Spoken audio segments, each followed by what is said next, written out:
Bismillahirrahmanirrahim. Assalamualaikum warahmatullahi wabarakatuh.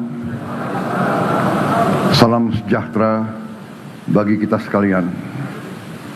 Shalom, salve, Om Swastiastu, Namo Buddhaya, salam kebajikan, Rahayu, Rahayu.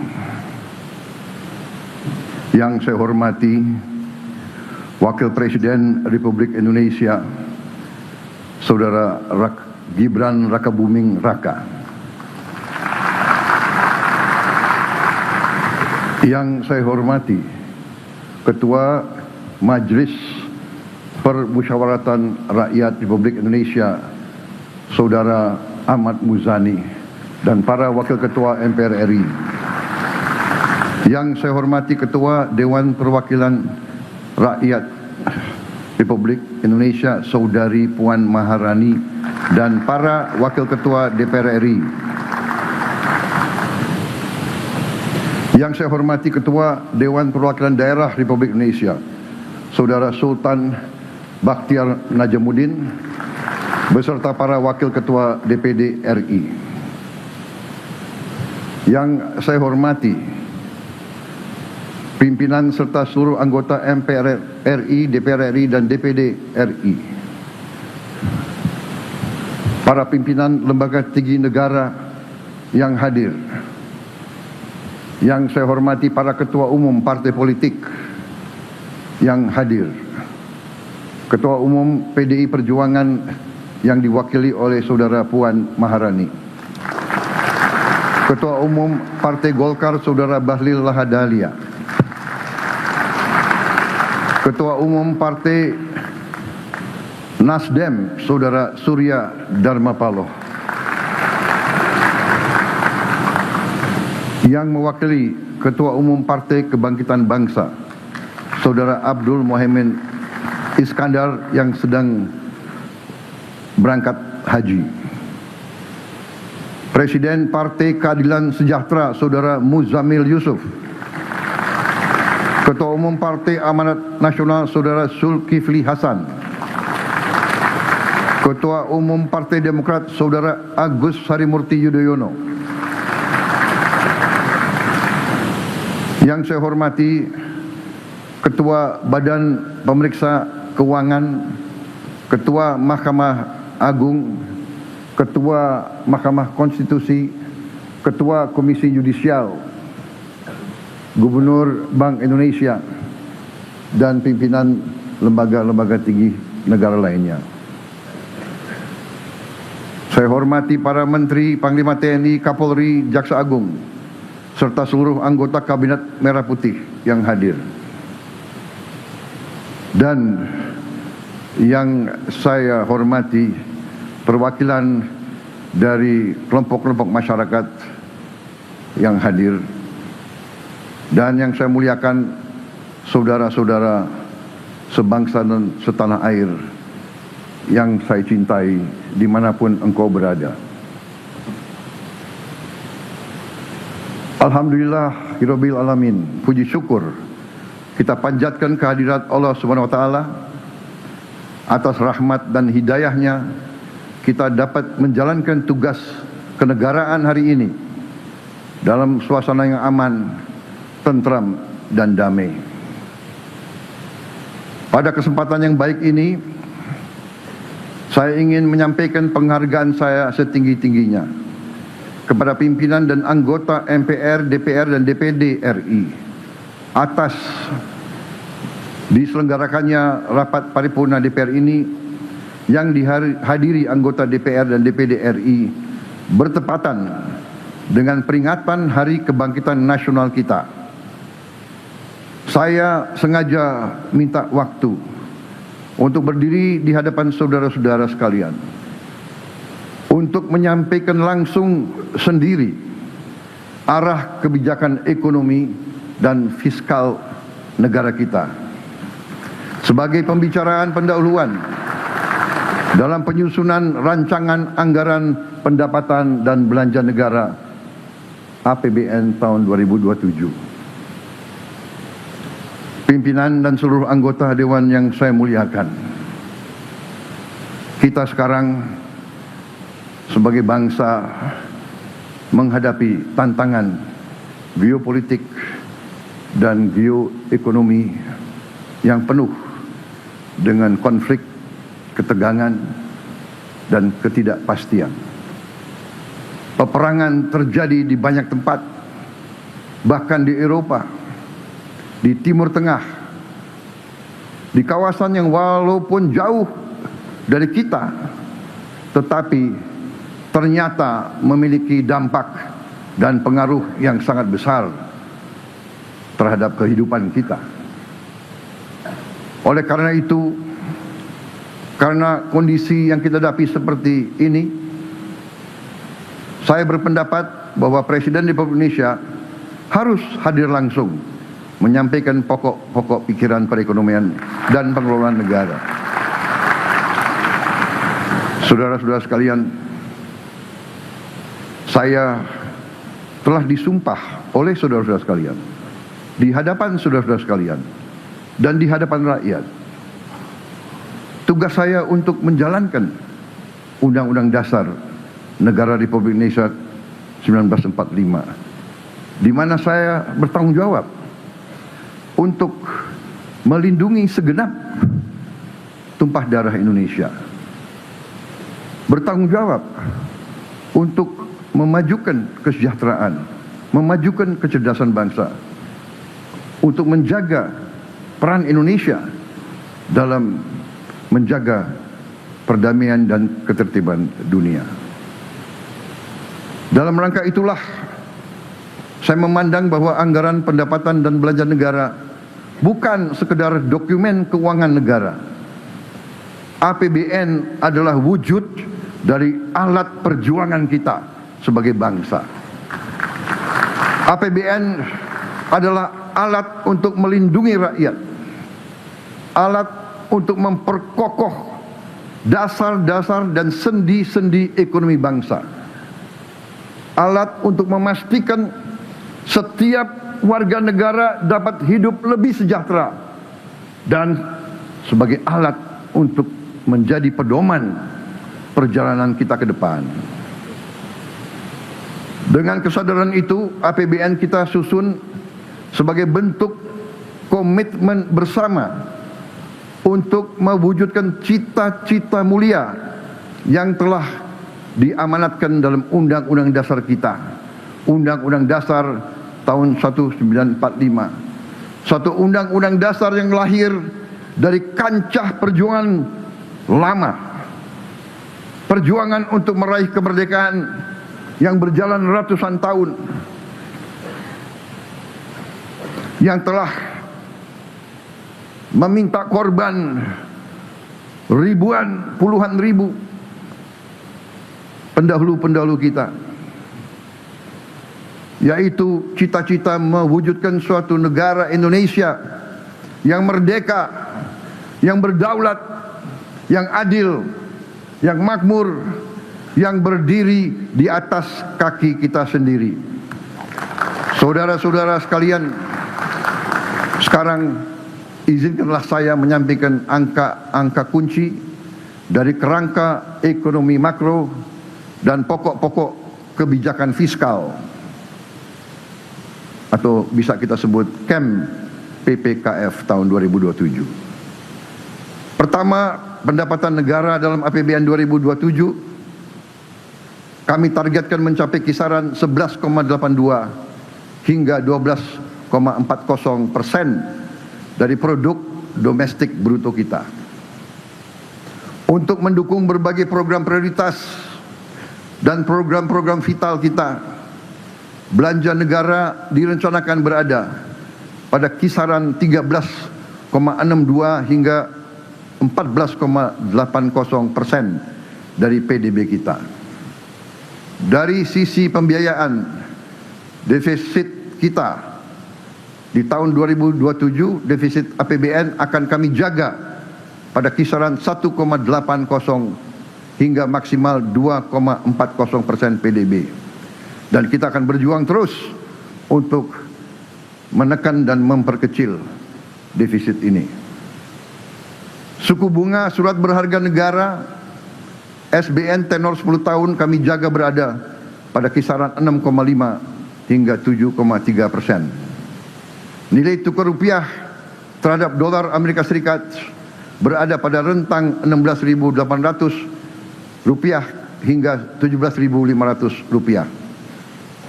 Strategi fiskal dan moneter kita haruslah strategi yang mampu untuk menjaga nilai tukar kita tetap stabil terhadap mata uang dunia. Inflasi akan kami jaga tetap pada kisaran 1,5 hingga 3,5%. Pada sektor energi, harga minyak mentah Indonesia diperkirakan sebesar 70 hingga 95 dolar Amerika per barrel. Selanjutnya, lifting minyak bumi ditargetkan 602 hingga 615.000 barrel per hari dan lifting gas 934 hingga 977.000 barrel setara minyak bumi per hari. Dengan strategi ekonomi yang tepat, kebijakan fiskal yang prudent dan berkelanjutan, saya yakin ekonomi Indonesia dapat tumbuh pada kisaran 5,8 hingga 6,5% di tahun 2007 menuju pertumbuhan ekonomi 8% pada tahun 2029. Dan pertumbuhan tersebut harus tercermin pada meningkatnya kesejahteraan rakyat secara nyata.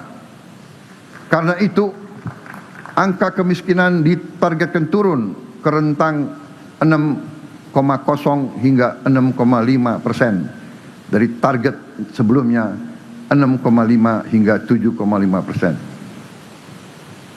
Sementara itu, tingkat pengangguran terbuka harus turun pada rentang 4,30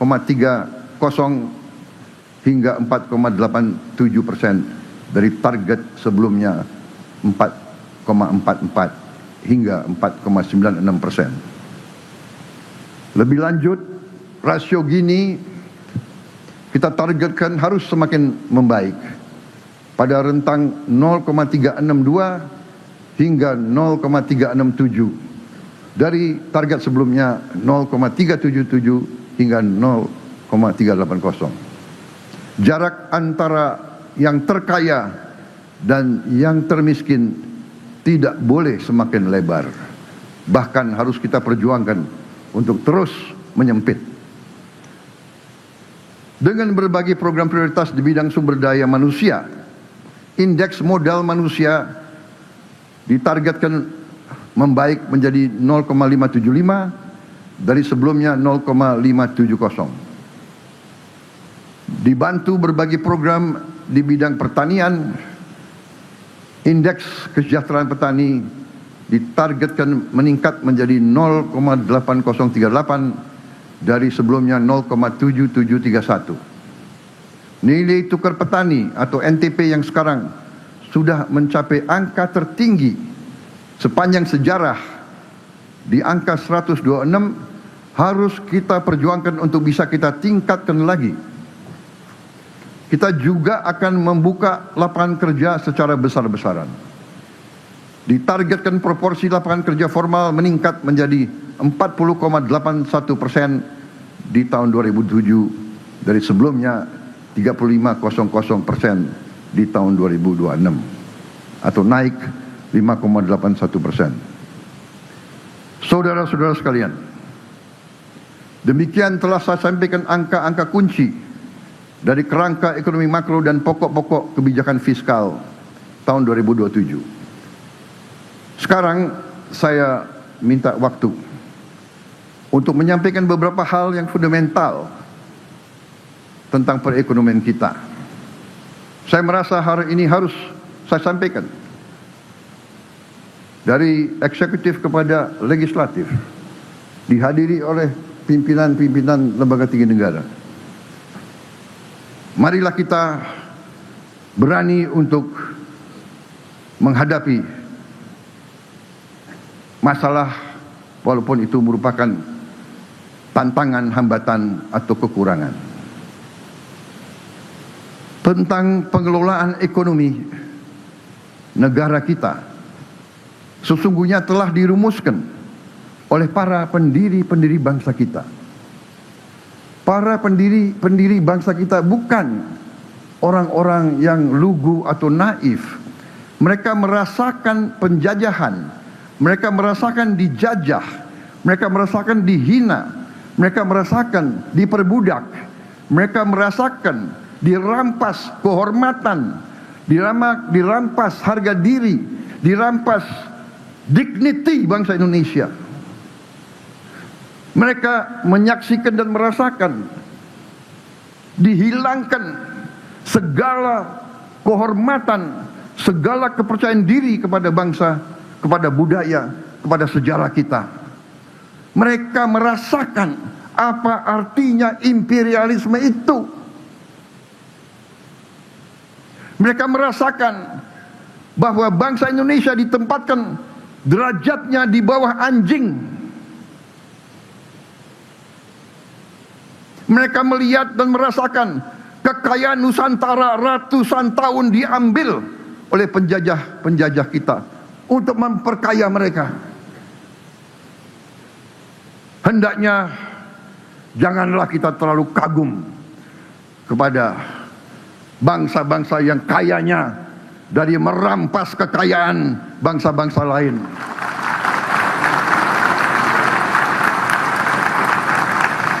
Janganlah kita rendah diri. Janganlah kita selalu mengagumi apa yang mereka ajarkan kepada kita, padahal mereka sendiri tidak menjalankan apa yang mereka ajarkan kepada kita. Saya tidak mengajak kita untuk membenci siapapun.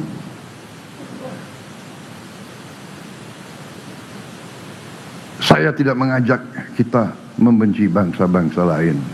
Tidak. Bahkan saya mengajak kita belajar. Tapi juga kita harus belajar dari sejarah. Ada suatu adagium bahwa mereka yang tidak belajar dari sejarah akan dihukum oleh sejarah, akan mengulangi sejarah kelam yang sama yang dialami oleh nenek moyang mereka. Ini adagium yang terjadi di banyak negara. Para pendiri bangsa kita sadar bahwa apabila pemimpin di Nusantara kita lemah, apabila pemimpin di Nusantara tidak bersatu, maka kekayaan Nusantara akan terus diambil oleh kekuatan-kekuatan di luar Nusantara. Ini sejarah, ini terjadi. Marilah kita buka fakta. Negara Nederland, Belanda, dari sejak tahun 1500, dilanjutkan 1600, dilanjutkan 1700, dilanjutkan 1800, memiliki PDB per kapita tertinggi di dunia selama itu. 1500, 1600, 1700, 1800, 400 tahun telah memiliki PDB per kapita tertinggi. Negara yang mungkin dari utara ke selatan mungkin tidak sampai 8 jam naik kendaraan. Dari laut ke perbatasan mereka mungkin tidak sampai 4 jam dengan kendaraan. Bisa memiliki PDB tertinggi di dunia. Kenapa? Karena mereka menguasai Nusantara kita. Mereka menguasai wilayah yang sekarang adalah Republik Indonesia. Saudara-saudara sekalian. Karena itu, para pendiri bangsa kita dipimpin oleh Bung Karno, Bung Hatta, Bung Syahrir, dan mereka-mereka yang menyusun Pancasila dan Undang-Undang Dasar kita.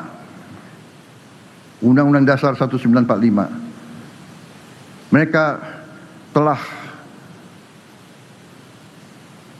menetapkan cetak biru perekonomian bangsa kita. Cetak biru itu dituangkan dalam pasal 33 Undang-Undang Dasar 1945. Pasal 33 dengan jelas menjabarkan sistem perekonomian yang harusnya kita jalankan sebagai bangsa. Dan saya ingin tegaskan hari ini,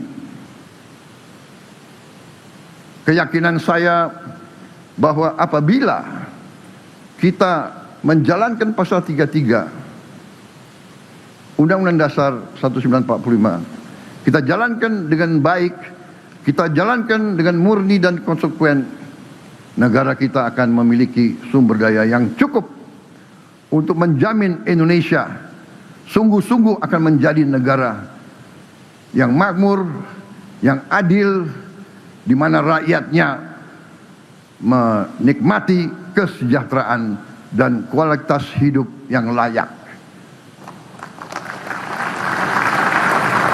Rakyat kita tidak bermimpi untuk mengalami kehidupan yang kaya raya,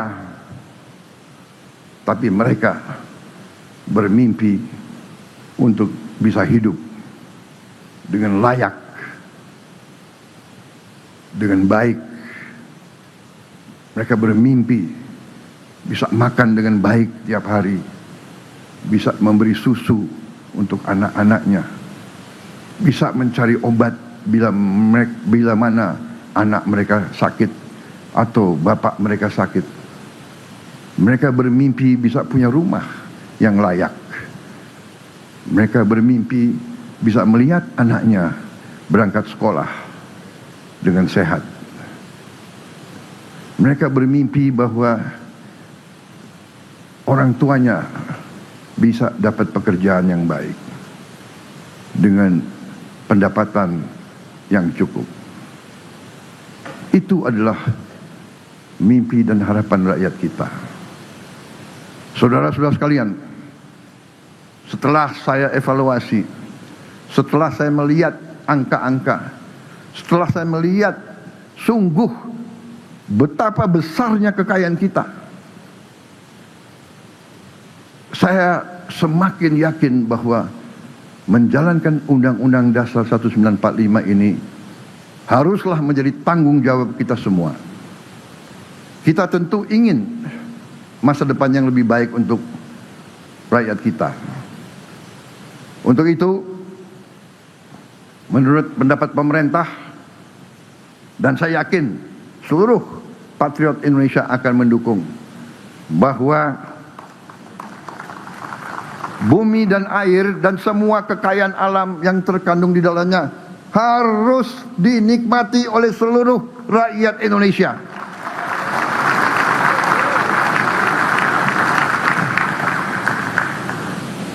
Itu adalah cita-cita pendiri bangsa kita, dan hanya itu yang bisa membuat kita tinggal landas mencapai cita-cita kita semua.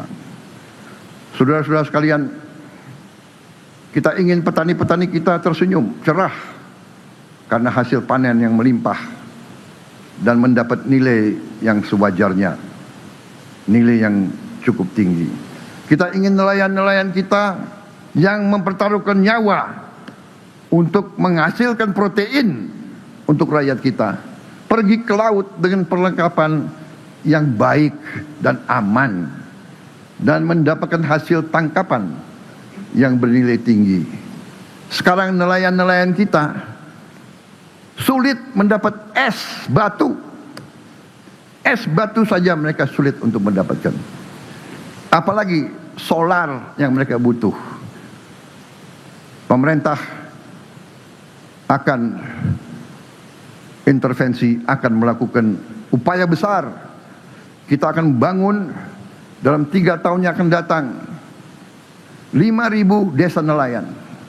Tahun ini kita akan resmikan 1.386 desa nelayan. Kita akan menjamin tiap nelayan bisa punya es batu. Kita akan membuat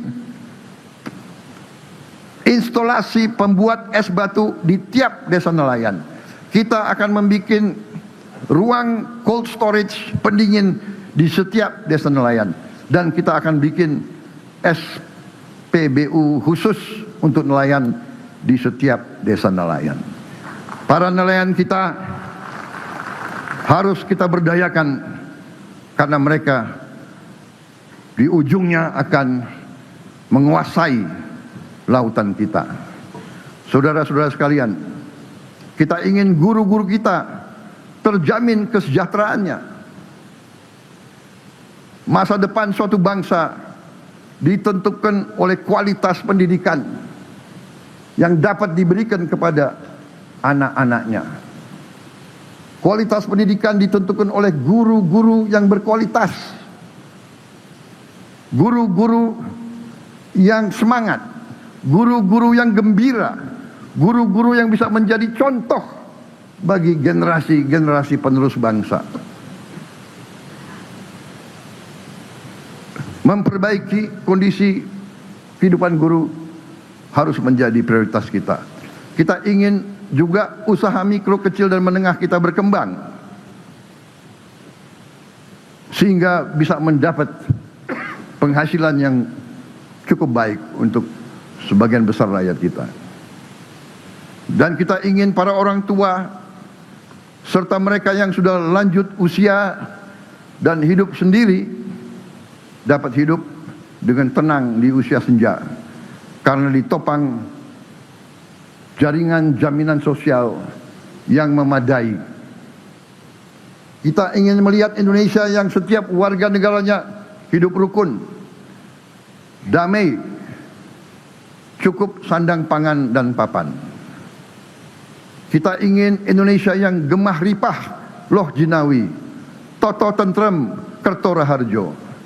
Kita ingin mewujudkan cita-cita nenek moyang kita. Negeri yang baldatun, toyebatun, warobun gofur. Negeri yang makmur, baik, dan selalu mendapat ampunan dan anugerah dari Allah Subhanahu wa taala, Tuhan Maha Besar, Tuhan Maha Kuasa. Negara di mana hukum berlaku adil untuk semua, terutama menjamin keadilan bagi yang paling tidak berdaya. Jangan hukum yang adil hanya untuk mereka yang kuat dan mereka yang punya uang banyak. Saudara-saudara sekalian, kita sesungguhnya memiliki modal yang sangat kuat untuk mewujudkan cita-cita dan harapan ini. Posisi geografis kita sangat strategis. Puluhan persen perdagangan dunia melalui perairan kita. Bumi dan air kita sangat luas. Tiap malam puluhan ribu kapal berbendera asing mengambil kekayaan kita secara ilegal, secara tidak sah.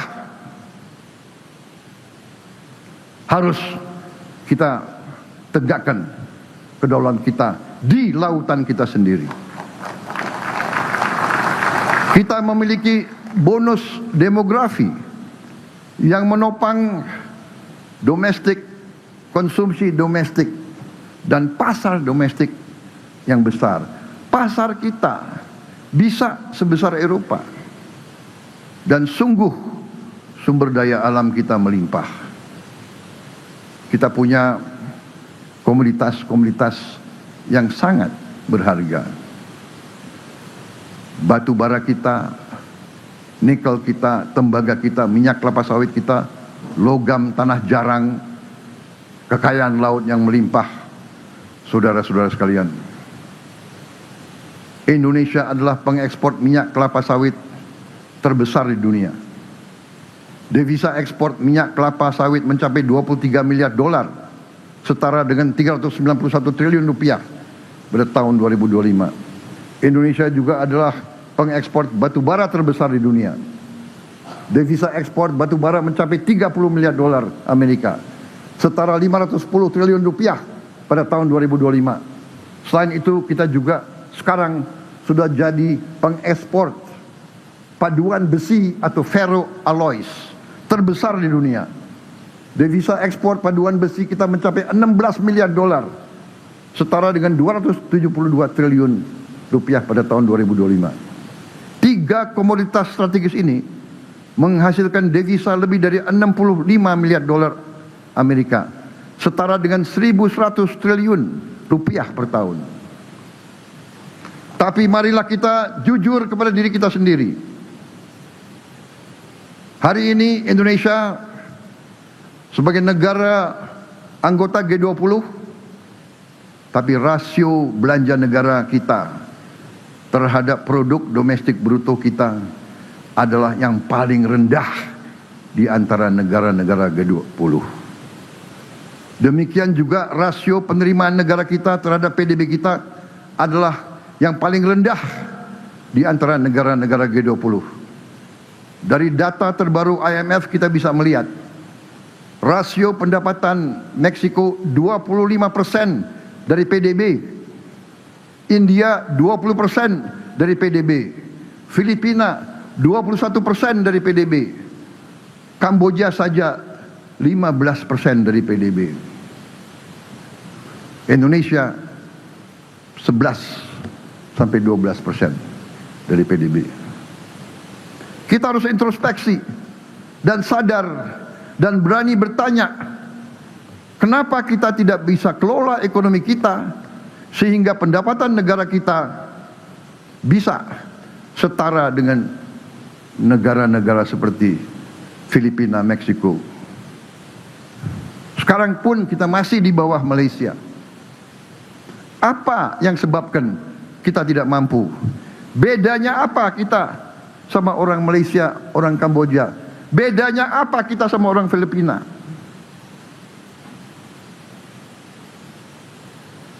Saudara-saudara sekalian, pertumbuhan kita dalam 7 tahun terakhir memang baik, 5% tiap tahun. Selama 7 tahun kali 5%, pertumbuhan kita 35%. Harusnya kita tambah kaya 35%. Tapi apa yang terjadi? Sekali lagi, saya mengajak kita jujur kepada diri kita sendiri dan kepada rakyat kita. Ini mungkin menyakitkan bagi kita. Saya merasa setelah saya terima data-data ini, beberapa minggu setelah saya jadi presiden, saya merasa seolah saya dipukul di ulu hati saya. Saudara-saudara sekalian, 7 tahun kali 5%, 35% ekonomi kita tumbuh. Tapi rakyat kita yang miskin tambah. Dari 46,1% naik jadi 4,9%. 8% naiknya. 3% naiknya lebih. Yang kelas menengah turun. Saudara-saudara, saya bertanya di hadapan majelis yang terhormat ini, saya bertanya kepada semua partai politik, semua ormas, saya bertanya kepada semua pakar-pakar dan semua guru besar, bagaimana bisa pertumbuhan 35% tapi kelas menengah menurun, kemiskinan meningkat? Saudara-saudara, jawaban harus ilmiah, jawaban harus matematis, dan menurut saya jawabannya adalah bahwa kemungkinan besar, bukan kemungkinan, saya yakin sistem perekonomian yang kita jalankan berada pada trajektori yang tidak tepat. Mungkin perbedaan kita dengan negara-negara seperti Meksiko, seperti India, Filipina, dan lain sebagainya adalah perbedaan sistemik. Kita harus lihat fakta. Fakta kalau kita teruskan yang seperti ini, kalau kita teruskan sistem seperti ini untuk sekian tahun lagi, saya yakin bahwa tidak mungkin kita jadi bangsa yang makmur. Tidak mungkin kita jadi, tanpa kemakmuran kita tidak mungkin bisa menjaga kedaulatan kita. Bahwa kemungkinan besar kita akan menjadi bangsa yang lemah. Bangsa yang selalu takut. Takut kurs dolar, takut BBM gak cukup, takut ini, takut itu. Bangsa yang takut, bangsa yang elitnya takut. Padahal kita diberi karunia yang luar biasa oleh Maha Kuasa. Fakta juga telah menunjukkan bahwa telah terjadi mengalir keluarnya kekayaan kita sejak lama, bahkan sejak Orde Baru. Kalau kita melihat masa tahun 50-an, masa pemerintahan Bung Karno, sekali lagi saya bukan membela Bung Karno ya, walaupun Bung Karno memang milik bangsa. Ini harus saya sampaikan juga, Bung Karno milik bangsa. Tapi kita tidak bisa menilai tahun 50 sampai tahun 60-an Indonesia disibukkan oleh intervensi asing. Pemberontakan demi pemberontakan demi pemberontakan. Tidak mungkin kita bangun ekonomi kita. Di awal Orde Baru pun kita dikacaukan oleh banyak masalah. Tapi alhamdulillah kita telah bangun ekonomi kita. Tapi apa yang kita ketemukan setelah berapa puluh tahun? Terjadi apa yang saya namakan outflow of national wealth. Saudara-saudara sekalian, bahwa negara kita tidak pernah rugi. 1 tahun pun kita tidak pernah rugi. Ekspor kita selalu lebih daripada impor kita. Kalau ilmu dagang berarti yang kita jual adalah lebih banyak dari yang kita beli. Harusnya negara ini tidak pernah akan mengalami krisis ekonomi. Tapi apa yang terjadi? Yang terjadi adalah keuntungan kita yang selama 22 tahun adalah 436 miliar dolar, yang keluar adalah 343 miliar dolar. Ini angka-angka dari PBB.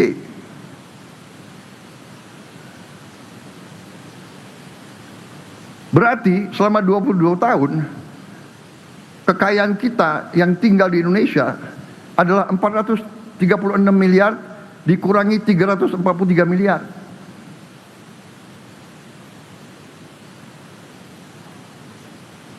Saudara-saudara sekalian, ini yang sebabnya gaji-gaji guru kecil, gaji-gaji aparat penegak hukum kecil, gaji-gaji ASN kecil.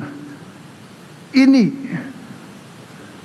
yang selalu anggaran tidak cukup, anggaran tidak kuat, dan sebagainya.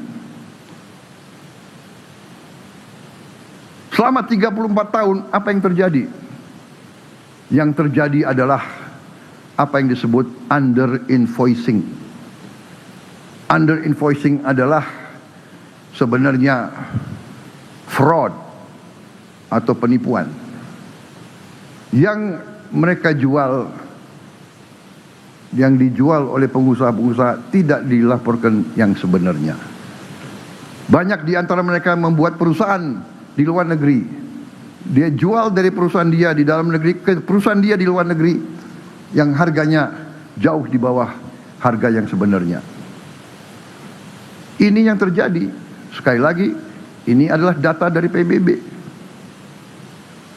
Karena begini, katakanlah kita bisa bohong di pelabuhan Indonesia, kita bisa bohong di negara kita kirim 10.000 ton batu bara, kita hanya laporkan 5.000 ton. Bisa di Indonesia. Di sana tidak bisa, di sana dicatat. Itu terjadi pada kelapa sawit. Itu terjadi hampir semua komoditas.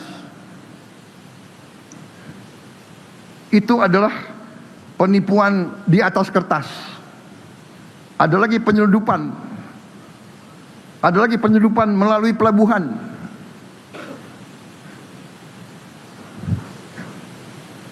Kita harus berani mengatakan yang merah-merah, yang putih-putih.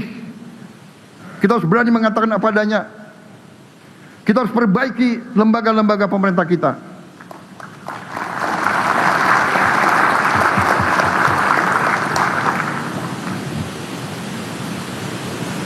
Biaya cukai harus kita perbaiki.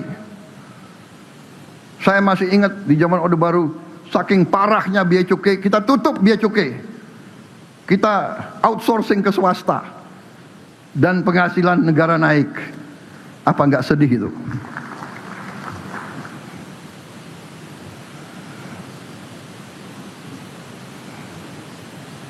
Ini perjuangan kita semua, ya. Saya bukan mau jatuhkan moral siapapun. Tapi sudah saatnya kita bicara jujur kepada diri kita. Kita bicara jujur kepada rakyat kita.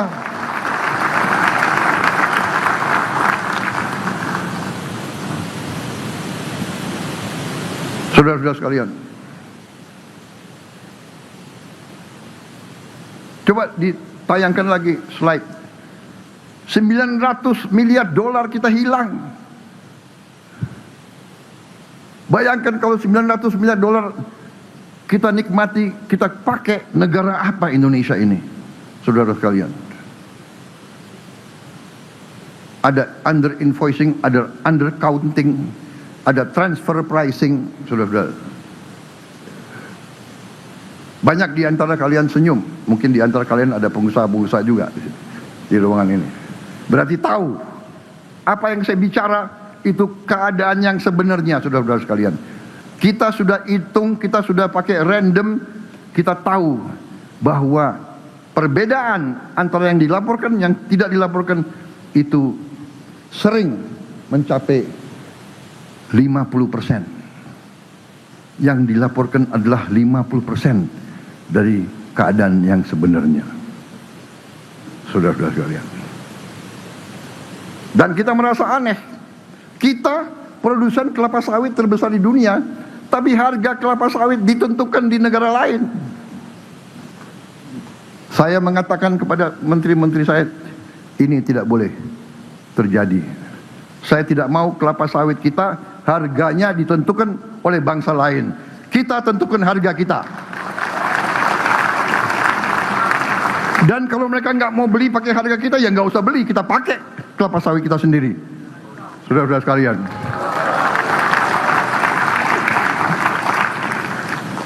Kenapa? Nikel kita ditentukan harganya oleh negara lain. Tidak boleh. Saya instruksikan kabinet saya, rumuskan harga nikel, harga emas, harga semua tambang kita, harga semua komoditas harus ditentukan di negara kita sendiri. Dan kalau mereka nggak mau beli, ya nggak apa-apa. Biar aja itu di bawah tanah untuk cucu kita nanti. Daripada kita jual murah. Saudara-saudara sekalian, saya minta dukungan majelis ini. Marilah bersama-sama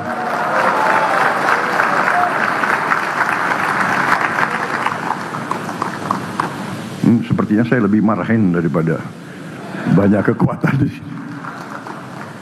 Saudara-saudara sekalian, karena generasi itu mengerti apa arti penjajahan. Saudara sekalian, di mimbar ini saya ingin ingatkan kembali bunyi dari pasal 33. Ayat pertama dari pasal 33. Perekonomian disusun sebagai usaha bersama berdasar atas azas kekeluargaan. Tidak ada kata-kata azas-azas lain. Azas kapitalisme neoliberal, azas konglomerasi, azas yang sekaya boleh sekaya-kayanya yang miskin salahnya orang miskin, itu bukan falsafah Pancasila. Ayat kedua, cabang-cabang produksi yang penting bagi negara dan yang menguasai hajat hidup orang banyak dikuasai oleh negara. Ayat ketiga, bumi dan air dan kekayaan alam yang terkandung di dalamnya dikuasai oleh negara dan dipergunakan untuk sebesar-besar kemakmuran rakyat. Ayat keempat, perekonomian nasional diselenggarakan berdasar atas demokrasi ekonomi. Artinya, kalau demokrasi ekonomi, rakyat banyak, rakyat semuanya harus menikmati ekonomi kita.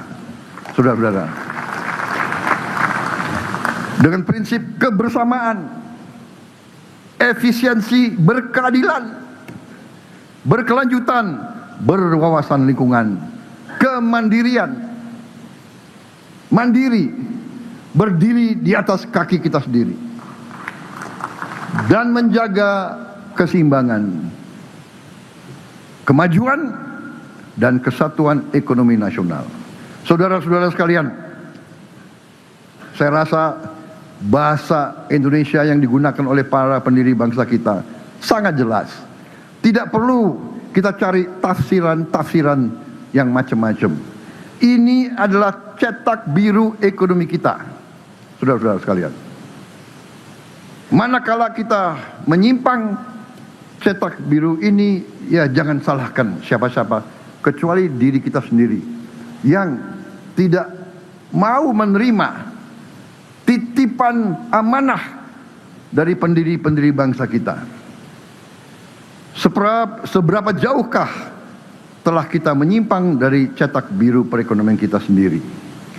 Mungkin harus kita bahas di tempat dan waktu yang terpisah.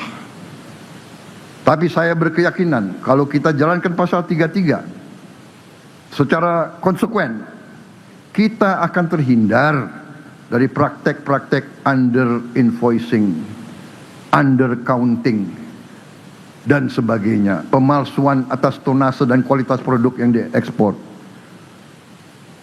praktek-praktek fraud terhadap bangsa dan negara kita, serta praktek-praktek tambang ilegal, hutan ilegal, kebun-kebun ilegal. Saudara-saudara, bagaimana bisa ada orang yang tambang di hutan lindung bertahun-tahun dan tidak ada yang berani untuk menegakkan hukum? Saudara-saudara, kita perhitungkan, kita perkirakan potensi uang yang bisa kita selamatkan dari kebocoran-kebocoran itu adalah $150 miliar satu tahun. Potensi. Apa kita mampu atau tidak? Tergantung. Keberanian kita, tergantung tekad kita, tergantung apa kita bisa bekerja sama dengan baik atau tidak. Karena itu saya selalu sampaikan dari awal saya menjabat sebagai Presiden Republik Indonesia, kita harus bersama-sama berani mencari solusi dan berani bertindak. Saya berkeyakinan akar masalah ekonomi bangsa kita adalah bocornya kekayaan kita, tidak tinggalnya kekayaan kita di Republik Indonesia. Ini harus berani kita hadapi dan berani kita selesaikan. Untuk itu, saya di hadapan majelis yang terhormat ini, di hadapan seluruh rakyat Indonesia, saya ingatkan bahwa saya pernah disumpah di sini untuk menjalankan Undang-Undang Dasar 1945 dengan segala perundang-undangan yang berlaku. Dan saudara-saudara sekalian, kita faham dan mengerti bahwa kalau kita terus mengulangi kesalahan yang sama, janganlah kita bisa berharap mendapat hasil yang lebih baik. Untuk itu, untuk mencapai tujuan bernegara kita, hari ini pemerintah Republik Indonesia yang saya pimpin menerbitkan peraturan pemerintah tentang tata kelola ekspor komoditas sumber daya alam. penerbitan peraturan pemerintah ini adalah langkah strategis untuk memperkuat tata kelola ekspor komoditas sumber daya alam kita. Penjualan semua hasil sumber daya alam kita mulai dengan minyak kelapa sawit, batu bara, dan paduan besi, ferroalloys. Kita wajibkan harus dilakukan penjualannya melalui BUMN yang ditunjuk oleh pemerintah Republik Indonesia sebagai pengekspor tunggal. Dalam artian hasil dari setiap penjualan ekspor akan diteruskan oleh BUMN yang ditunjuk oleh pemerintah kepada pelaku usaha pengelola kegiatan tersebut. Ini bisa dikatakan sebagai marketing facility. Tujuan utama kebijakan ini adalah memperkuat pengawasan dan monitoring serta memberantas praktek kurang bayar, under invoicing, praktek pemindahan harga, transfer pricing, dan pelarian devisa hasil ekspor. Saudara-saudara sekalian, kebijakan ini akan optimalkan penerimaan pajak dan penerimaan negara atas pengelolaan dan penjualan sumber daya alam kita. Dengan kebijakan ini, kita berharap bahwa penerimaan kita bisa seperti Meksiko, seperti Filipina, seperti negara-negara tetangga kita. Kita tidak mau penerimaan kita paling rendah karena kita tidak berani mengelola milik kita sendiri, milik bangsa Indonesia sendiri. Saudara-saudara sekalian, sesungguhnya kita harus percaya bahwa semua sumber daya alam Indonesia adalah milik rakyat Indonesia, milik bangsa Indonesia. Karena itu negara berhak mengetahui secara rinci sumber daya alam kita yang dijual keluar Indonesia. Kita tidak mau dibohongi lagi. Kita mau tahu persis berapa kekayaan kita yang dijual.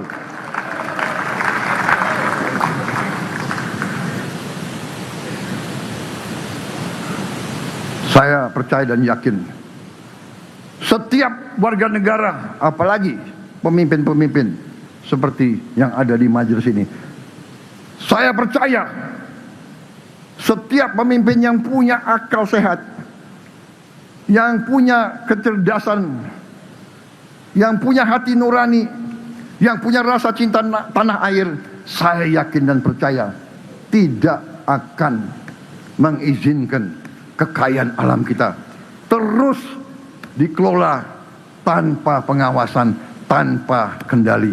Sudah terlalu lama, saudara-saudara sekalian. Kebijakan ini telah banyak dijalankan oleh negara-negara lain yang benar-benar menguasai kekayaan sumber daya alam mereka. Kita harus lihat dan belajar dari Saudi Arabia, dari Qatar, dari Rusia, dari Aljazair, dari Kuwait, dari Maroko, dari Ghana, bahkan dari tetangga kita, Malaysia dan Vietnam. Kita tidak boleh naif, kita tidak boleh lugu, kita tidak boleh tidak menggunakan akal sehat kita. Kita harus belajar dari negara-negara seperti ini. Mereka telah mampu mengelola kekayaan sumber daya alam mereka untuk kepentingan rakyat mereka. Mereka berhasil menyelenggarakan pendidikan yang terbaik, yang tidak kalah dengan pendidikan negara-negara industri maju. Mereka punya layanan kesehatan juga yang baik, infrastruktur yang modern, sovereign wealth fund kelas dunia. Kita tidak boleh malu belajar dari negara-negara yang sudah lama mampu memanfaatkan sumber daya alam mereka untuk sebesar-besarnya kemakmuran rakyat mereka. Karena itu saya tegaskan, apa yang dilakukan oleh pemerintah Indonesia hari ini bukan kebijakan yang aneh-aneh, bukan kebijakan luar biasa. Ini adalah praktek yang sudah dilakukan banyak negara. Ini adalah kebijakan akal sehat. Sumber daya alam milik kita. Kita yang harus menentukan kemana sumber alam ini dijual. Kita harus menentukan berapa harga yang layak. Kita tidak mau selalu menjadi korban dan selalu harus terima perlakuan tidak adil terhadap bangsa kita. Cukup sudah, saya katakan di sini. Indonesia sekarang berdiri di atas kaki kita sendiri. Sejalan dengan itu, pemerintah yang saya pimpin juga hari ini memperkuat kebijakan devisa hasil ekspor melalui peraturan pemerintah devisa hasil ekspor dari kegiatan pengusahaan, pengelolaan, dan pengolahan sumber daya alam. Kebijakan ini bertujuan untuk memastikan kontribusi pelaku usaha sektor sumber daya alam dapat dioptimalkan, sekali lagi, guna sebesar-besar kemakmuran rakyat.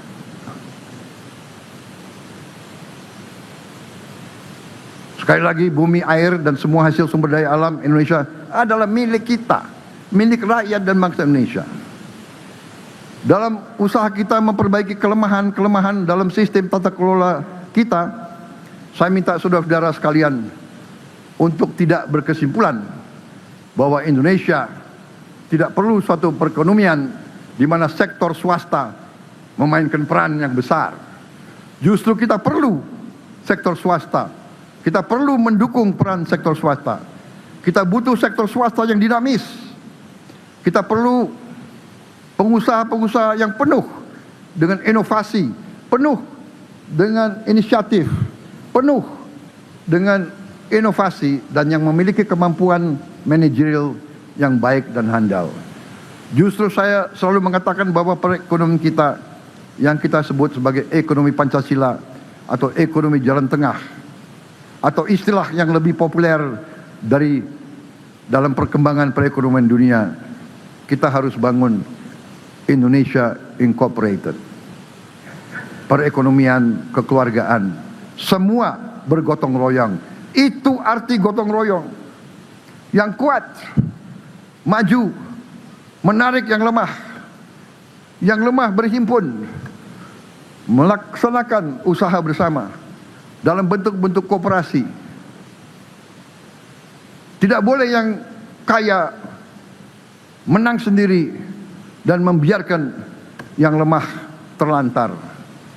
Justru kita maksudkan bahwa ekonomi yang cocok untuk Indonesia adalah ekonomi jalan tengah. Ekonomi yang berani mengambil yang terbaik dari sosialisme dan yang terbaik dari kapitalisme. Kita butuh peran negara. Kita butuh perlindungan negara. Kita butuh pengawasan dan kita butuh keberpihakan dari negara untuk menjamin keadilan dan pemerataan. Tapi kita juga perlu yang terbaik dari mekanisme pasar. Kita butuh yang terbaik dari ekonomi pasar bebas.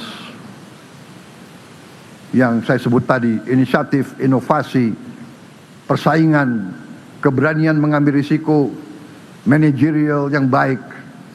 Kita harus menumbuhkan golongan pengusaha yang baru, yang muda-muda. Untuk itu, pemerintah ingin membuka pendidikan kewirausahaan, pendidikan entrepreneurship. Kita ingin anak-anak muda, jangan semua minta jadi ASN, jangan semua minta jadi pemerintah, tapi harus berani untuk bersaing dengan dunia usaha lain. Dan kita harus bantu. Kita punya anak-anak muda yang hebat-hebat. Kita punya banyak ribuan anak-anak yang hebat-hebat. Ini yang sedang kita godok bersama untuk kita beri. Tidak hanya pendidikan entrepreneurship.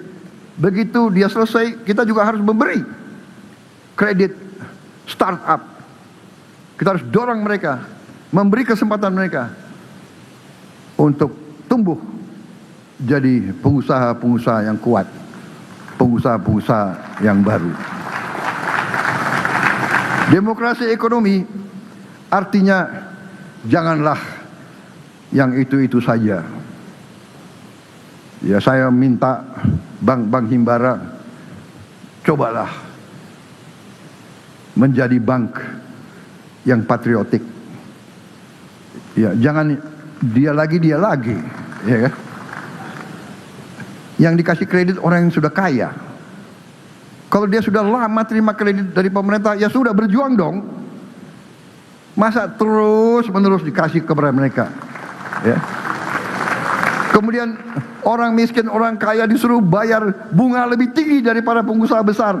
Ini saya kira sudah di luar akal sehat. Saya perintahkan bank-bank pemerintah robah, turunkan bunga-bunga untuk rakyat miskin, saudara-saudara sekalian.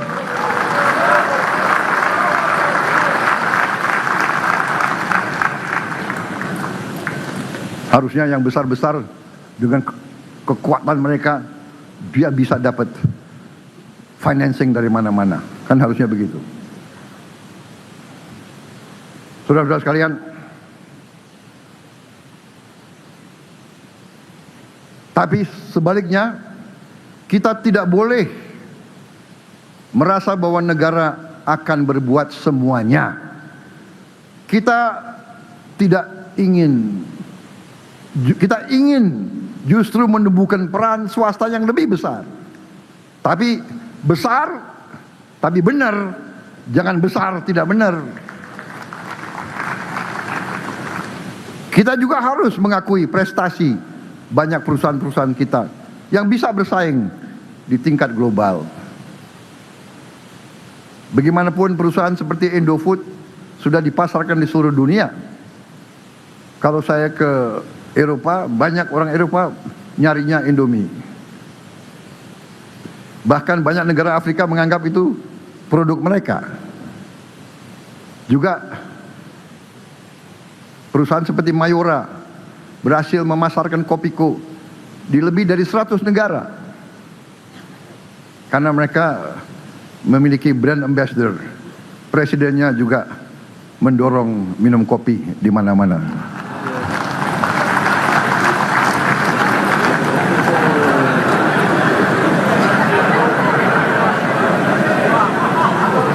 Tapi saya paham.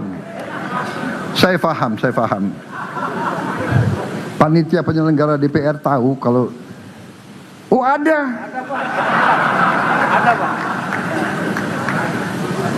Pak. Saya mohon izin, boleh saya minum, Ibu Ketua?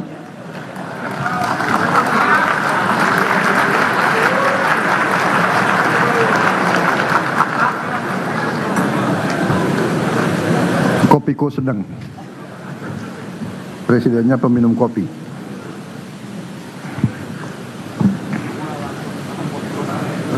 Kopiko, Mayora kan sama Indofood. Kita harus dorong perusahaan-perusahaan swasta kita unggul. Ada juga itu apa? S apa itu? Esteller 77, ya kan? Hah?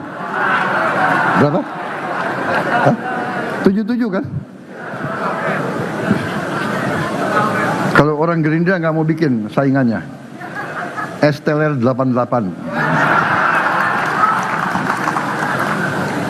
Maaf, Ibu Ketua,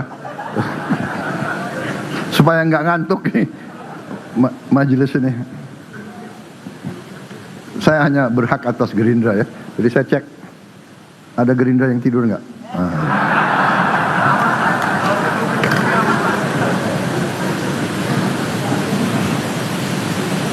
Saudara-saudara sekalian, justru pemerintah harus perbaiki semua institusi kita supaya ada iklim usaha yang baik. Jangan pengusaha diperas terus. Jangan pengusaha diganggu. Kalau Malaysia bisa bikin izin dalam 2 minggu, kenapa kita izinnya 2 tahun? Memalukan. Dan kita jangan banyak inisiatif. Sudah perintah presiden, perintah menteri, di bawah bikin lagi dia, diolah lagi.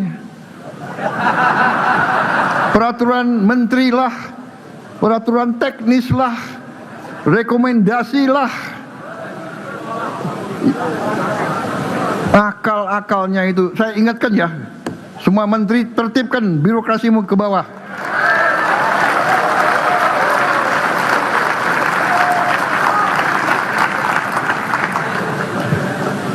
Waspada kalau birokrat itu, karena dia tuh pengalamannya lama. Kok masuk keluar kan tiap 5 tahun, ya kan? Itu kalau nggak di reshuffle, bener nggak? Mereka tuh lama. Nah, ciri khas birokrat yang dia akan minta tanda tangan pada waktu jam 17.30 sore. Kamu sudah capek. Kamu sudah capek, dia datang minta tanda tangan. Bener? Bener. Ini banyak dari Golkar yang senyum, berarti pengalamannya banyak. Golkar banyak pengalaman ini soal ini. Karena saya mantan Golkar juga. Itu banyak mantan ketua umum Golkar di situ. Bahlil, Hartarto, mana Erlangga itu. Nah, ini. Mereka paling pengalaman itu. Minta tanda tangan sore, kita sudah penat, capek. Lihatnya, ini hati-hati tuh. Saudara-saudara sekalian, pengusaha dan pemerintah harus kerjasama. Saya ingatkan buruh, jangan kau minta aja terus, ya kan? Pengusaha juga kerja keras, pusing juga mereka. Harus bayar kredit ke bank, ya. Tapi pemerintah ingin bekerja sama. Kita banyak memberi perlindungan sosial supaya beban pengusaha juga tidak terlalu berat. Dan kita terbuka. Kalau ada pengusaha-pengusaha yang sulit, lapor kepada kita. Kalau dia minta penurunan tarif, ya kita bantu untuk sementara. Jangan terus-menerus minta penurunan tarif pajak, ya kan? Kita mengerti. Krisis dunia kita mengerti. Kita akan bantu, ya. Saudara-saudara sekalian, bila kita bersatu, bila kita kerjasama seperti ini, pengusaha, swasta, pemerintah, UMKM, ya kan, pemerintah pusat, pemerintah daerah, semuanya kita kerjasama, semuanya memiliki rasa panggilan yang sama, kita akan menciptakan kemakmuran yang luar biasa. Saudara-saudara sekalian, kita sudah buktikan di krisis yang bikin panik banyak negara, Indonesia masih tenang. Kita tidak euforia, kita tidak sombong, kita tidak mau, tapi kita tenang. Kita tenang. Kita punya kemampuan. Saudara-saudara sekalian, pakar-pakar dunia, institusi-institusi dunia menaksir pada tahun 2045 yang hanya 19 tahun lagi Indonesia akan menjadi ekonomi kelima bahkan keempat terbesar di dunia. Ini bukan saya mengatakan. Saya sendiri tidak pernah bermimpi, berharap. Ya. Kita hanya ingin hidup layak. Tapi mereka mengatakan kita akan menjadi negara keempat, kelima. Bayangkan, kita akan menyalip Inggris, Perancis, Itali. Saudara-saudara, saya kalau ke luar negeri sebagai presiden Indonesia, saya sangat dihormati sekarang. Sangat dihormati. Ya, bahkan mereka sekarang banyak negara minta bantuan ke kita. Mereka minta bantuan pupuk ke kita karena produksi pupuk kita lebih. Saudara-saudara, kita diminta bantuan oleh Australia. Kita berikan. India, Brazil, Filipina. Saudara-saudara, bayangkan Indonesia sekarang bisa membantu negara-negara lebih kaya dari kita. Ini jangan membuat kita sombong, tapi ini membuat kita harus lebih percaya diri. Memang masih ada banyak kekurangan. Dan saya orang yang selalu mengajak, ayo kita berani menghadapi kekurangan kita. Kita berani menghadapi kesulitan. Kita berani menghadapi tantangan. Kita harus bisa atasi penyelewengan di ekonomi kita. Kalau demikian, kita akan tumbuh luar biasa. Saudara-saudara sekalian, banyak yang sudah kita capai. Saudara-saudara, karena kita memang sudah antisipasi ketegangan dan krisis yang mungkin timbul. Karena kita telah diberi warning dengan COVID, kita baru mengerti dan sadar. Begitu ada krisis dunia, negara-negara pengekspor pangan akan tutup. Waktu berapa tahun yang lalu Rusia mengalami kebakaran hutan yang besar, mereka tutup ekspor gandum. Harga pangan naik semua. Tidak hanya gandum, beras, jagung, gula naik semua. Begitu perang Ukraina naik lagi, COVID naik lagi. Jadi kita sudah antisipasi. Karena itu saya canangkan, program utama saya adalah mengamankan pangan Indonesia. Kita harus swasembada pangan. Dan Alhamdulillah saya dibantu oleh tim pertanian saya yang luar biasa. Saya beri target 4 tahun, mereka hasilkan swasembada dalam 1 tahun. Saudara-saudara sekalian, produksi kita tertinggi selama sejarah Republik Indonesia. Cadangan yang ada di gudang-gudang kita, di gudang pemerintah, cadangannya tidak cukup. Kita harus sewa gudang-gudang lain. Kita sekarang punya cadangan sudah lebih dari 5,3 juta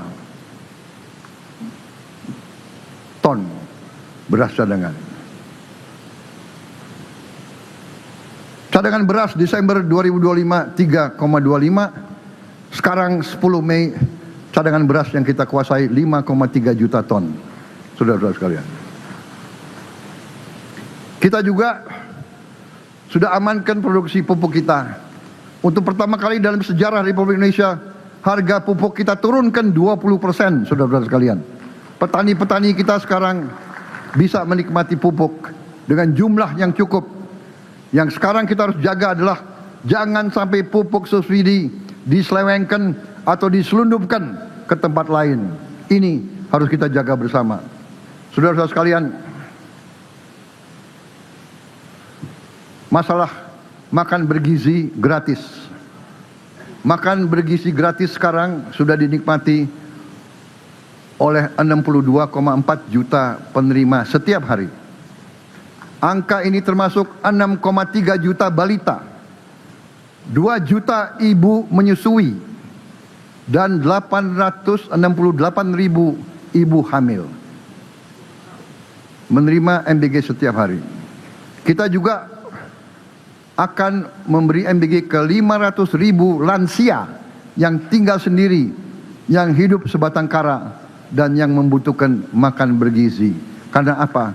Itu adalah perintah Undang-Undang Dasar pasal 33 dan pasal 34. Bahwa kaum miskin harus diurus oleh negara. Saudara-saudara sekalian, kita mengakui bahwa dalam pengelolaan MBG masih banyak kekurangan. Kita sudah tutup lebih dari 3.000 dapur. Saya sudah minta para pejabat, dan saya persilakan anggota DPR, bupati, di mana-mana, silakan periksa semua dapur. Kalau ada yang tidak sesuai, laporkan segera. Akan segera kita tindak. Saudara-saudara, kita tidak akan mengizinkan masalah yang begini penting untuk diurus secara tidak benar. Saudara sekalian, setelah bertahun-tahun kita bercita-cita memiliki dana kedaulatan. Di tahun 2025 yang lalu kita berhasil membentuk dana kedaulatan kita, sovereign wealth fund kita, yang kita beri nama Danantara, atau singkatan dari Daya Anagata Nusantara, yang artinya energi, kekuatan masa depan bagi Indonesia. Danantara ini sekarang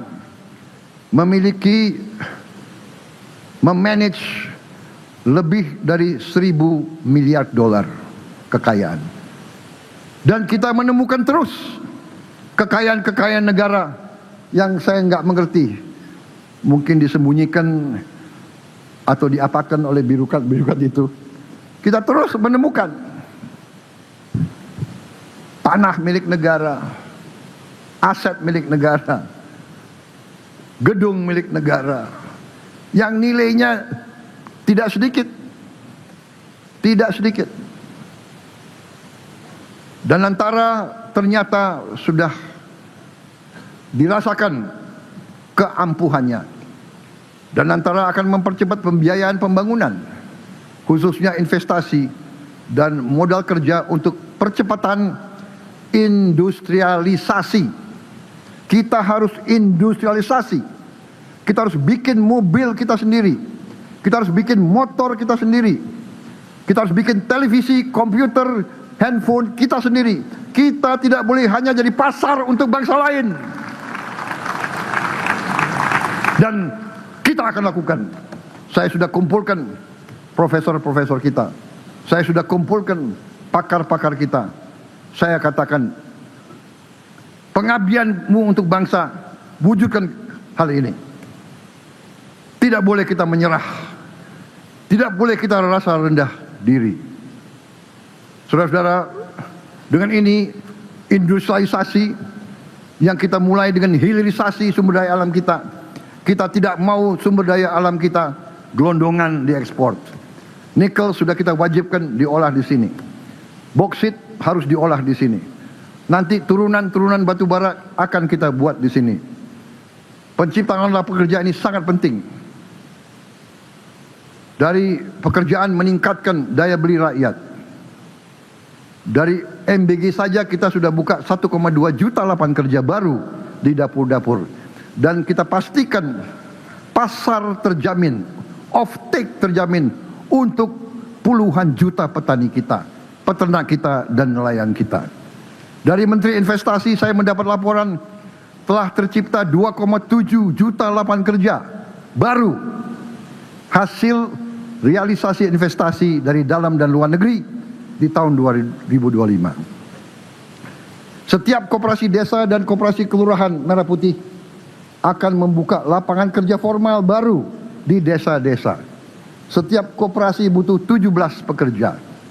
Artinya dari 1061 koperasi yang sudah operasional, kita telah buka 18.000 lapangan kerja baru yang hanya boleh diisi oleh warga desa setempat. Masih banyak lagi program-program pemerintah yang disusun oleh Kabinet Merah Putih untuk menciptakan lapangan kerja. Desa nelayan, rumah subsidi,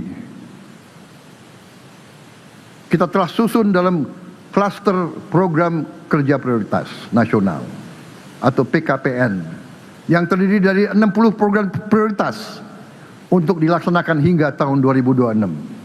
Saudara-saudara sekalian, kita butuh investasi dari luar, tapi kita tidak mau tergantung hanya investasi dari luar. Kita yakin bahwa kita bisa kerahkan kekuatan kita. Kita tidak boleh mengemis. Kita tidak boleh bertekuk lutut. Kita tidak boleh menghamba kepada bangsa lain. Kita adalah bangsa yang besar, bangsa yang berani, bangsa pejuang yang berhasil melawan dan mengusir kekuatan penjajah. Kita harus percaya diri. Kita harus percaya kepada kekuatan kita sendiri. Kita harus percaya kepada kepribadian kita sendiri, kepada budaya kita sendiri, kepada falsafah nenek moyang kita. Kita percaya kepada gotong royong. Kita percaya kepada saling mendukung dan saling membantu. Itu naluri kita, itu budaya kita. Bukan saling membenci, bukan saling curiga, bukan saling caci maki, bukan saling menghantam. Itu bukan demokrasi kita. Mazhab ekonomi yang kita jalankan adalah mazhab ekonomi Pancasila. Ekonomi yang berketuhanan, ekonomi yang berkemanusiaan, ekonomi yang menjunjung tinggi persatuan nasional. Jangan kita ekonomi hanya mikirin daerah masing-masing. Ekonomi kita harus ekonomi kerakyatan, bukan ekonomi yang menindas dan membiarkan yang lemah terus lemah, yang miskin terus miskin.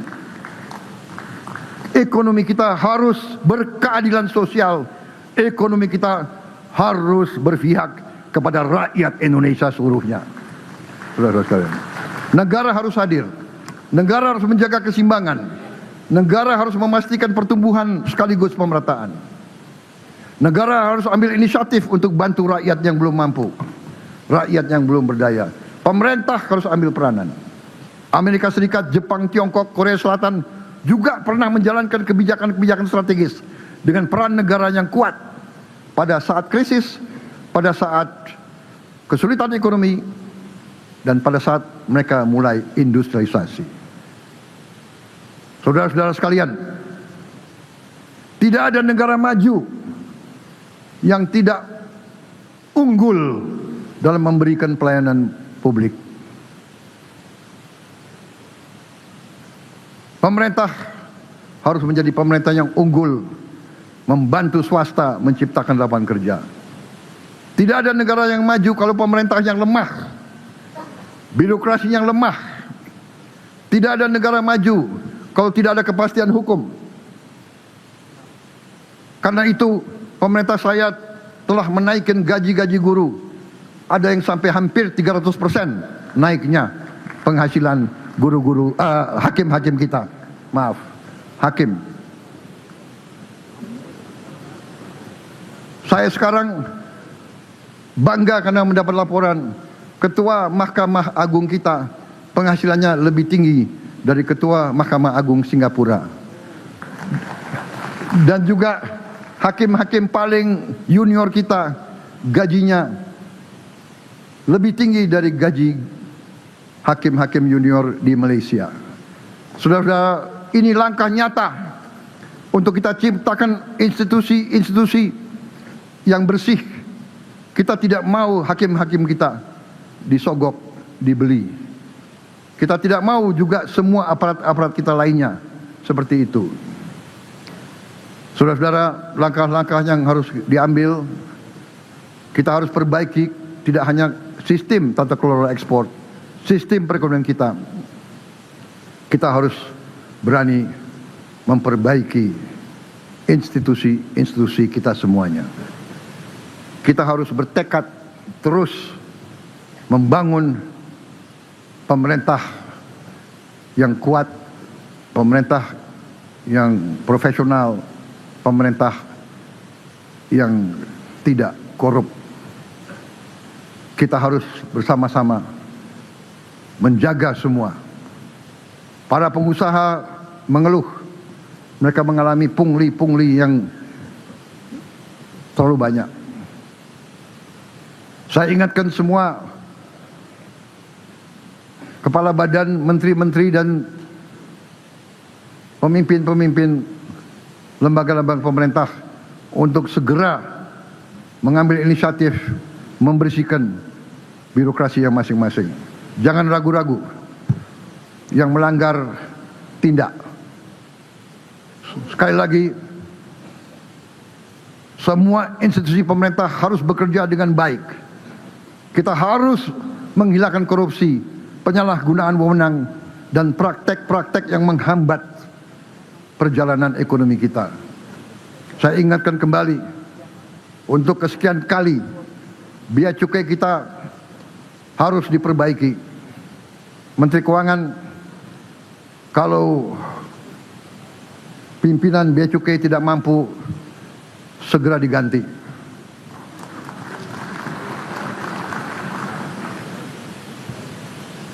bangsa dan rakyat menuntut pekerjaan yang cepat. Jangan kita jadi pemerintah yang santai, pemerintah yang leha-leha, pemerintah yang kumaha engke wae.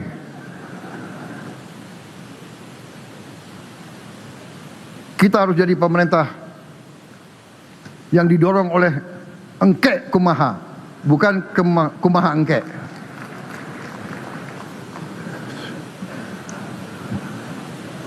Kalau negara di sekitar kita bisa memberi izin usaha, bisa memberi AMDAL dalam 3 minggu, kenapa kita harus berbulan-bulan bahkan 3 tahun?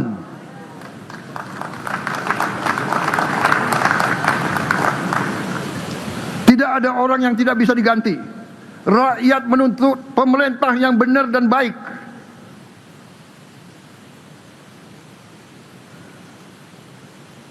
Jangan mentang-mentang sudah jadi ASN tidak bisa diberhentikan. Kalau enggak, suruh dia tinggal di rumah aja, biar dia malu sama istri dan anaknya. Pak, kenapa enggak ke kantor? Enggak, saya enggak dipercaya karena saya banyak korupsinya. Coba kau jawab kepada anakmu nanti. Ini tantangan kita bersama. Saya minta dukungan dari bapak-bapak dan ibu-ibu wakil rakyat. Ini untuk kita semua. Ini untuk masa depan kita. Ini untuk anak dan cucu kita. Kita harus jadi negara yang hebat. Kita tidak mau jadi negara yang lemah terus-menerus. Saudara sekalian, untuk itu saya menghimbau pemimpin-pemimpin pemerintah daerah di setiap tingkatan juga untuk bantu kita semua. Mari bersama-sama kita bersihkan aparat kita semuanya. Jangan mengira sekarang engkau jadi bupati, engkau jadi gubernur, kita tidak bisa monitor dari sini. Sekarang teknologi sudah hebat, cepat kita akan tahu kalau ada penyimpangan. Saudara-saudara, saya sedih kalau yang sekarang pejabat masih coba korupsi. Cepat ketahuan. Sekarang ada teknologi, ya, ada radar, bisa kita pakai, kita bisa lihat bawah tanah. Jadi saudara-saudara yang punya bunker-bunker disembunyikan, nanti kita ketemu juga kekayaanmu. Saudara-saudara, saya akan menggunakan teknologi yang paling canggih. Teknologi pertahanan bisa mencari gudang senjata di bawah tanah. Radar sekarang bisa mencari ranjau, bisa mencari. Kita akan pakai untuk mencari bunker-bunker di sekitar kau.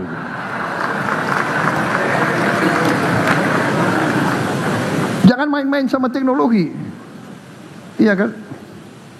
Mereka yang punya kebun-kebun luas dikira nggak akan ada pejabat yang bisa ngecek. Saudara-saudara, sekarang ada satelit. Nggak usah kita cek fisik, kita bisa foto. Tiap pohon kita bisa foto. Pohon per pohon kita bisa foto. Jadi kau mau nipu bagaimanapun, kita akan ketemu penipuan kau, saudara-saudara sekalian. Tapi biasanya mereka itu ada backingnya. Backingnya biasanya seragamnya itu kalau nggak hijau ya coklat. Betul? Saya ini sebagai senior, saya sebagai alumni, saya nggak ragu-ragu. Jangan mencemarkan TNI dan Polri, saudara-saudara sekalian. TNI dan Polri adalah tentara dan polisi milik rakyat. Harus berjuang untuk rakyat. Rakyat kita sudah tidak bodoh lagi. Rakyat kita sudah punya gadget semua. Saudara-saudara, kalau ada kelakuan aparat yang nggak beres, saya minta rakyat video, langsung video. Jangan kau ngelawan, jangan dilawan, video aja, lapor langsung ke saya, saudara-saudara sekalian. Ya.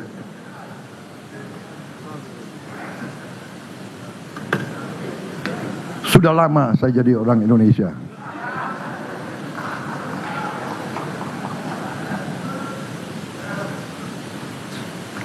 Saudara-saudara sekalian, saya yakin sebagian ASN kita baik, sebagian besar baik, yang tidak baik sedikit. Tapi nenek moyang kita sudah ingatkan, nila setitik merusak susu sebelanga. Yang sedikit itu yang harus kita tindak. Yang namanya deep state. Deep state itu merasa dia kebal karena pemimpin politik gonta-ganti kan. Oh, dia nanti kalah pemilu, ya kan? Dia out. Menteri saya bilang 5 tahun maksimal, ya kan? Nggak beres 2 tahun udah diganti. Dia nongkrong terus, nunggu pemimpin capek langsung minta tanda tangan. Saudara-saudara sekalian, pimpinan dan para anggota dewan yang saya muliakan, dengan dukungan dari dewan yang terhormat ini, pemerintah yang saya pimpin bertekad untuk kembali di mimbar ini bulan Agustus yang akan datang untuk menyampaikan laporan tentang kemajuan-kemajuan yang telah berhasil menjelang kemerdekaan negara kita yang ke-81 tahun. Saudara-saudara sekalian, sudah banyak yang kita capai. Koperasi Merah Putih sudah 1061 yang operasional. Target kita di bulan Agustus, kita akan operasionalkan minimal 20.000 koperasi. Dan di akhir tahun harus di atas 60.000. Koperasi ini adalah rantai pasok pertama di Republik kita yang bisa dikuasai oleh pemerintah. Koperasi ini akan mempermudah logistik, akan menjadi motor pertumbuhan dan kesejahteraan di tingkat yang paling bawah, akan mengakibatkan ratusan triliun berputar di desa, kecamatan, dan kabupaten, akan membalikkan arus keluar dari luar negeri menjadi berputar di desa, kecamatan, kabupaten. Untuk mengatasi krisis energi, kita sedang mempercepat produksi solar dari minyak kelapa sawit. Kita juga sedang mengkaji produksi bensin dari minyak kelapa sawit. Kita juga akan produksi solar dan gas dari batu bara. Kita juga bisa produksi energi untuk masak dengan sangat murah, dengan limbah-limbah dan batang-batang jagung. Produksi listrik dari tenaga surya akan kita percepat. Kita sudah canangkan akan membangun 100 gigawatt dari tenaga surya dari dalam 3 tahun ini. Kita padukan ini dengan konversi motor dan mobil, dari motor dan mobil BBM ke motor listrik. Insya Allah kita akan hilangkan ketergantungan kita kepada import BBM dan kita akan menghemat devisa kita yang sangat berharga. Saudara-saudara sekalian, terima kasih atas waktu yang diberikan kepada saya.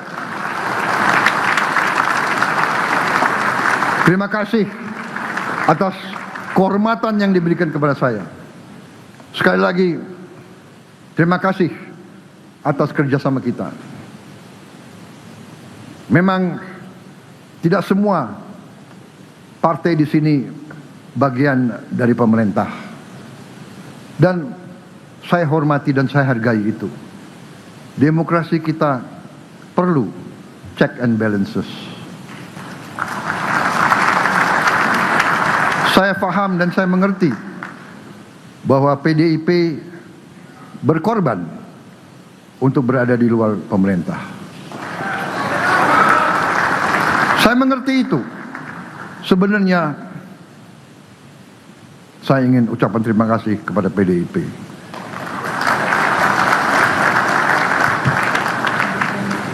Saudara berjasa untuk demokrasi kita.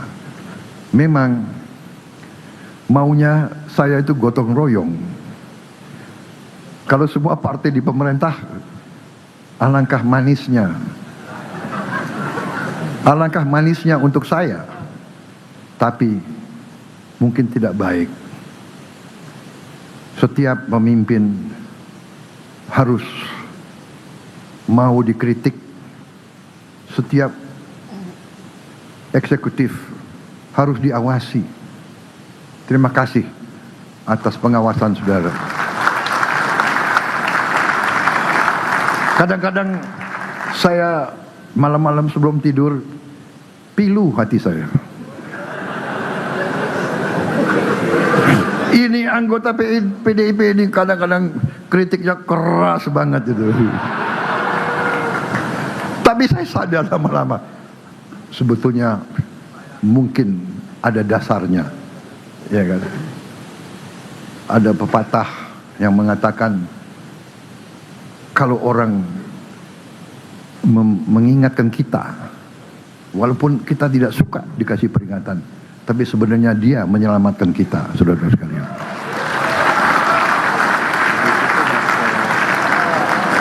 Jadi saya terima kasih, saya hormati pengorbanan kalian, ya kan? Kalau di pemerintah kan banyak fasilitas. Tapi tanya, saya selalu mengatakan menteri-menteri minta petunjuk, Pak ini bagaimana Pak? Ada proyek, ada tender, tapi ini di belakangnya PDIP.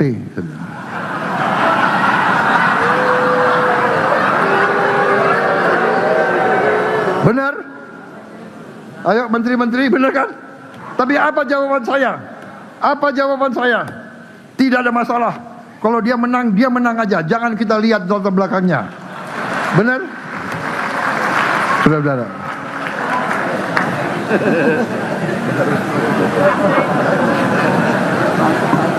Tenang aja, karena waktu saya nggak berkuasa, Ibu Mega juga bantu saya di bidang ekonomi. Enggak, saya mau terbuka. Saya nggak berkuasa waktu itu. Alias lontang-lantung lah. Ibu Megawati Soekarno Putri intervensi mengatakan kalau memang Prabowo yang menang tender itu jangan diganggu, diteruskan. Saya sekarang mengikuti contoh beliau. Saya sekarang presiden, tidak boleh kita lihat latar belakang politik. Kalau dia benar, dia menang dengan benar, harus kita berikan. Saudara-saudara, semoga Allah Subhanahu wa taala senantiasa memberi bimbingan dan perlindungannya kepada kita semua dalam melaksanakan tugas suci dan amanah, menjalankan amanah dari seluruh rakyat Indonesia. Amin ya rabbal alamin. Terima kasih. Wassalamualaikum warahmatullahi wabarakatuh. Shalom salve. Om Santi Santi Santi Om. Selamat Hari Kebangkitan Nasional. Mari kita lanjutkan perjuangan bapak-bapak pendiri bangsa kita. Merdeka! Terima kasih. Merdekanya tadi nggak ada kemana? Oke.